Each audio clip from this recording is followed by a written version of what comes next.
on the difference between a mandate and a law.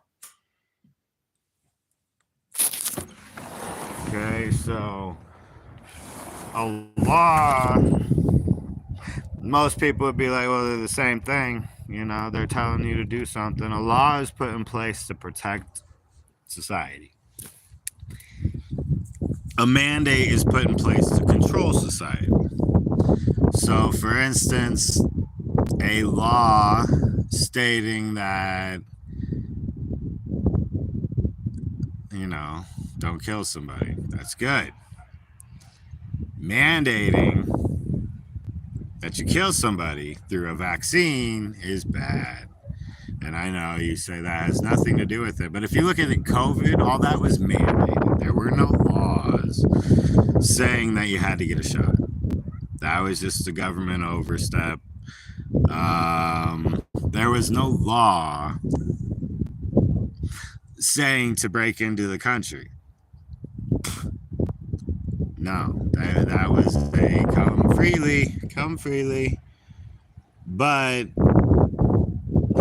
Trump hasn't mandated that everybody leave. He made a law stating if you don't leave, you're going to get fined and arrested.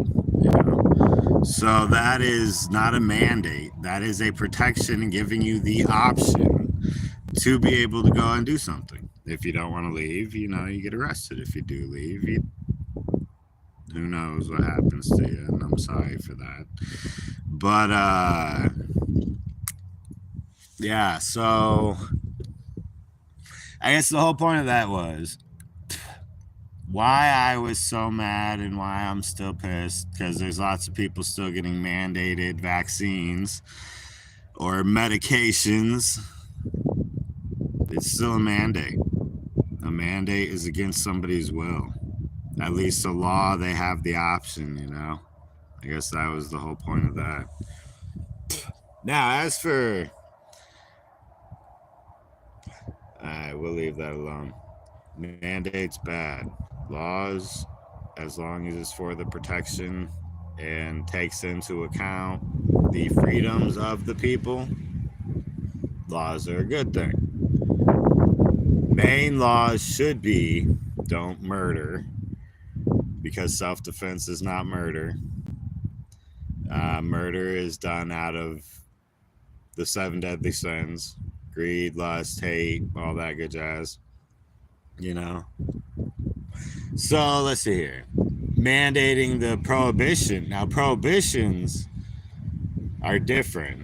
It's basically a mandate, but a prohibition usually takes something that's bad for you, like alcohol, and makes it so that they don't sell it anymore. I know they tried that. Supposedly they tried that. I guess we'd have to dive into how much of history is correct. And then we'd have to dive into why they have a law against weed. That one is just the dumbest thing I've ever heard. That was put in place for the protection of the slave owners, I believe, was the rhetoric. But in reality, it was just to block God's design of a beautiful plant that has been part of civilization since the beginning of written history, which if you discount history, then you have to take out all that. But then you can look at mythology, and in every mythology, they use psychedelics and herbs to heal their community and to grow spiritually, you know, because mythology is history in written code, or spoken, you know, was the original history. Everything was passed down verbally, unless we just evolved from fish knowing how to record history, you know, that, or an amoeba. I'm sorry, we were an amoeba first, which I don't discredit, because God created man and heavens and the earth.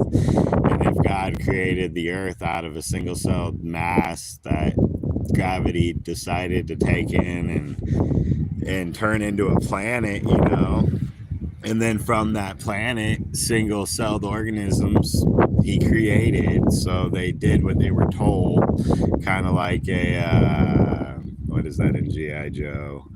The Nanobots, yeah, they do that on Futurama too. That one's a pretty good one.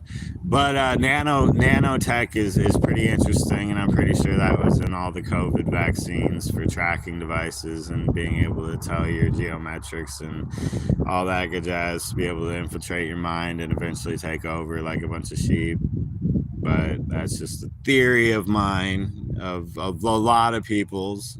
I'll put on my conspiracy hat, whatever. But yeah, so Mark of the Beast, I still think might be mutilation. Might be circumcision and transgenderism and all that good jazz, because that is the ultimate defiling of the temple that God created for the soul to be a vessel in, for God's entity to be a vessel, a part of the universe to be a vessel in is this physical body. And by mutilating it by any kind of cosmetic surgery that is not saving your life, and no being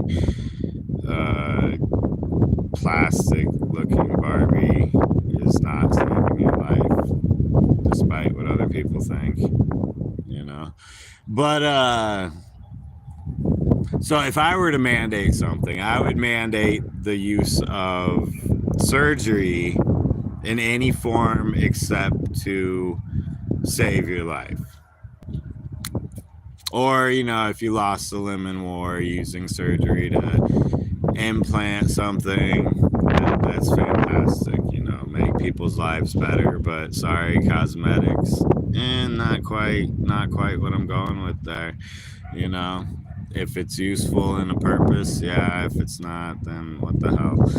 Piercings, no problem with piercings and tattoos. I got no problem with that. They've been doing tattoos since the beginning of time. They've been doing piercings since the beginning of time. That is not mutilation. Mutilation is a permanent changing. Alterations are acceptable, but permanent changing through cosmetic that is poison. You know what's in most of those stupid breast implants and stuff? You've seen it on Fight Club. It's the same, or at least it used to be. Now they use chemicals that if they pop, it'll kill you. But that's besides the point too. The same stuff that, it's all whatever.